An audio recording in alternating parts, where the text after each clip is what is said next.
June 12, 2302. Commonwealth Marines are unloading supplies from their boats as the first wave of Commonwealth troops arrive on Far Harbor. Just a week prior, Commonwealth President Henry Gallows had announced his intention to send troops to the island at the request of the Far Harbor government and people. Things got off to a great start with Commonwealth forces quickly seizing control of the island, but soon what was supposed to be a short peacekeeping mission would devolve into a long, bloody insurgency. By the late 2290s and early 2300s, the Commonwealth had seen major growth. Eyes were now turning to the young nation that seemed to have finally overcome the early trials that have caused the collapse of many aspiring powers, including its predecessor, the Commonwealth Provisional Government.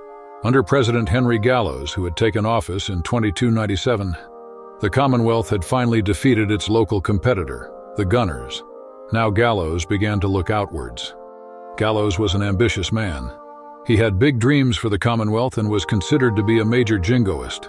While he managed to gain a rather sizable loyal following within the Commonwealth's National Party, they were still only a minority within the legislature. His proposals for expansion out west were all shut down, as the legislature believed it was best to focus on the Commonwealth. However, things would soon change. For some time now, Gallows had shifted his focus to the north. Specifically, he began to look to Far Harbor. Rumors of a hidden synth paradise on the island worried him. Gallows, who had partaken in the Far Harbor expedition under former General Nate, knew these were no rumors. It was the truth. These rumors began to spread rapidly within the Commonwealth, and soon it made its way into Brotherhood circles. Gallows feared that the Brotherhood was preparing to launch an invasion of the island. He knew that if the Brotherhood invaded, they would likely occupy the region, thus undermining Commonwealth influence in the area. He gathered his closest advisors, and they began to formulate a plan to get the legislature on board with an invasion. They would take advantage of the growing tensions on the island. Gallows would use his contacts to stage a coup of the Far Harbor Council. This new government, composed of Harborman radicals who hated Adamites, mutants, and synths, would then request for the Commonwealth's intervention to restore order. However, Gallows knew this would not be enough to convince the legislature. He turned to the rising fishing and logging companies for help. They were promised lucrative deals on land and resource rights in the region if they pressured the legislature through lobbying. They agreed, and on May 8, 2302, Far Harbor radicals, armed with Commonwealth-supplied weapons, seized control of the Far Harbor Town Hall and arrested the councilman under the pretext of corruption and treason allegations. Only a few days later, they would request aid from the Commonwealth, which included military intervention. The legislature was split. One side had already succumbed to the corporate bribes, and others were simply loyal to Gallows and his staunch jingoism. Or they just didn't wish to get on the bad side of the Commonwealth's most powerful man. However, on the other side, many did resist. The Synth Liberation Party and Hancock's People's Party were among the most prominent. They saw the war as one of imperial expansion and corporate interest. The citizenry, much like the government, were split on the issue. Many saw intervention as just and necessary. This belief was often fueled by anti-mutant, synth, and Adamite sentiment, which was also popular amongst the Far Harbor radicals, who the government backed. They sympathized with the Harbormen and saw the Adamites as religious fanatics that were targeting poor farmers, something that many, especially those in the northeast of the Commonwealth, could relate to. However, others were not so easily convinced. Many were skeptical of the claims made by the Gallows administration and Far Harbor radicals. This was especially true for younger people who did not hold the same anti-mutant, synth, and Adamite sentiments that their parents did. Those opposed to the intervention would gather throughout the Commonwealth in protest. Both sides waited as the legislature made its decision. Here's what Jameson Fallon, a senior member of the Synth Liberation Party, had to say on the matter. What we are witnessing now is the stripping of innocence of our young nation by Gallows, his band of jingos and corporate bloodbugs, as they use and abuse our nation for their own sick and twisted desires. After a week of fierce debate, they finally announced their decision. The legislature would give Gallows the green light to send arms, men, and other supplies to Far Harbor for their war effort. This was a major turning point in Commonwealth history, as it marked a shift in Commonwealth focus and policy. People took to the streets in protest, but there was nothing they could do now. War was here. The conflict began with Commonwealth Marines and Army engineers being transported to Far Harbor in Navy boats. Upon arriving, they began to set up a forward operating base in the outskirts of Far Harbor. A smaller contingent was housed in the town of Far Harbor itself, in order to keep an eye on the more unruly harbormen.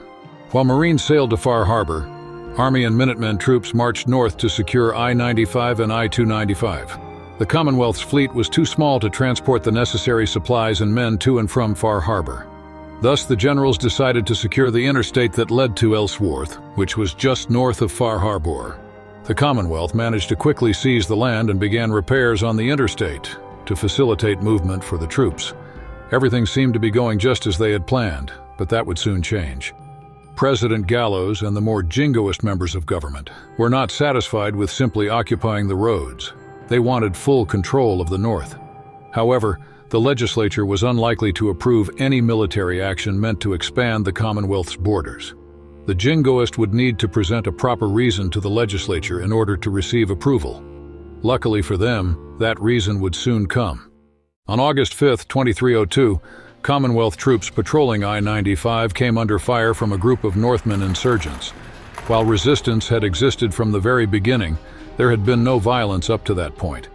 Gallows and the jingoist jumped at the opportunity and called for immediate military action. A major propaganda campaign was now underway in order to convince the public of backing the jingoist. While many within the government requested people keep cool heads, their efforts were ultimately in vain, as the traditional Federalist and Confederate representatives succumbed to the pressure. The legislature gave Gallows the green light to begin large-scale military operations in the region. While the official goal was only to strike back at the insurgents and create a small buffer to protect the Commonwealth's logistical convoys, Gallows would use this opportunity to further expand the Commonwealth's territory. Under the guise of creating a buffer between the Commonwealth troops and the locals, Gallows ordered troops to expand outward and begin to occupy towns, cities, and any locations of strategic importance. The legislature protested, but Pandora's box had been opened, and there was no going back. Back in Far Harbor, Commonwealth troops had finished setting up and began operations. Brotherhood troops had also arrived only a week later as promised under the terms of the Brotherhood-Commonwealth Cooperation Treaty. Realizing that the Brotherhood intervention was inevitable, Gallows decided to strike a deal with the Brotherhood in which they would work with Commonwealth troops to eradicate synths and later the rebellious railroad. This way he could keep them close and have some control over their actions in the region, while also using their firepower to combat the Far Harbor insurgents. This newfound alliance did not go unnoticed by Gallows' enemies. A united front was forming against the Commonwealth. The railroad, who was now fighting a war with the Commonwealth, sent operatives to Far Harbor and the Northern Territories to train insurgents and provide them intelligence to combat the Commonwealth forces. The railroad met with the Adamites, who at that point were on the verge of defeat as the Commonwealth forces continued to push them out of the island. The railroad offered to train them, provide them with information, and help them contact the other children of Adam cells scattered throughout the New England wasteland. In return, the Adamites would have to agree to not attack Acadia or the Synths, something which angered many, as they still wanted revenge for the disappearance of former High Confessor Tectus. In addition, they would have to switch to unconventional warfare, which meant they would have to abandon all their permanent bases in the region, including those deemed to be holy sites such as the Nucleus. The group was split on what to do, but under the direct order of High Confessor Kylian, they accepted the railroad's offer and began to shift towards unconventional warfare. They abandoned their positions in the front lines and hid deep in the wilderness. For a while, the Commonwealth forces were under the impression they had won. It seemed the Adamites had fully retreated from the island. However, they were in for a rude awakening. The Adamites had been rebuilding their force from the ground up. They began a major propaganda campaign targeted at all children of Adam's cells in the New England wasteland. With the help of the railroad, they were able to reach their audience, and recruits began to pour in to join the cause. Meanwhile, new cells popped up across New England, including the Commonwealth. These groups, while independent, pledged their loyalty to High Confessor Kylian and his resistance. The war was being sold as a holy one, a war against the heretic invaders who wished to oppose the will of Adam. So now his holy crusaders, the Adamites, must fight back. With their new, eager recruits and tactics, the Adamites had once again become a force to be reckoned with. The Adamites wanted to wear down the Commonwealth, and to do this they used a variety of tactics. On the civilian front, they resorted to terror attacks on civilians to make sure they felt the effects of their nation's imperial war. Bombings, gassings, and radiation leakages were used to terrorize the Commonwealth people. In response, President Benjamin Grant, who had taken office in 2305, moved to ban the Adamite religion and had all those with connections to the church arrested. This would make the Adamites' job harder, but it also helped with recruitment.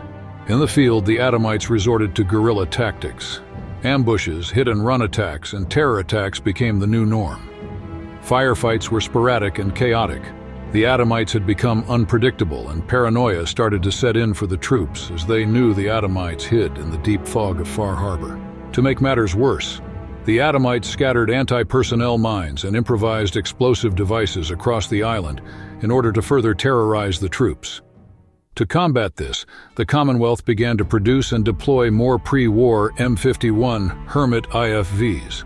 However, it quickly became clear that the Commonwealth lacked the resources and industrial capacity to produce enough of these vehicles.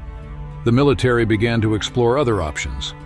While the M51 was well armored and had a powerful gun, it lacked space and was expensive to produce. The military would look to develop a cheaper, more lightweight vehicle that was better fit for the environment. They partnered with Commonwealth defense contractors to develop the M1 troop carrier. The M1 was inspired by the old pre-war World War II half-tracks. While largely considered to be outdated, they were easy and cheap to produce. They were also better fit to navigate the environments of the North and commanded respect in the battlefield, where the enemy had little to no anti-armor weapons. After some field tests, the vehicle was adopted and became the Commonwealth military's standard APC. However, ground vehicles alone would not suffice. The Commonwealth's area of operations had expanded to a point where it was near impossible to dispatch troops in time to aid any forces located in the deep wilderness. The Commonwealth needed a more versatile vehicle, and the Vertibird was just that. While the Commonwealth had a small stockpile of old pre-war Vertibirds, it wasn't nearly enough to supply a single brigade, let alone a division. Luckily, Army engineers had been hard at work, and eventually managed to reverse engineer the Vertibird and provided defense contractors with the plans needed for production. Production began immediately, and the Commonwealth began to produce Vertibirds domestically. The Vertibird would prove to be an invaluable asset for the Commonwealth. Troops could reach an objective in a matter of minutes, allowing the Commonwealth to strike any part of the northern wasteland and at any time.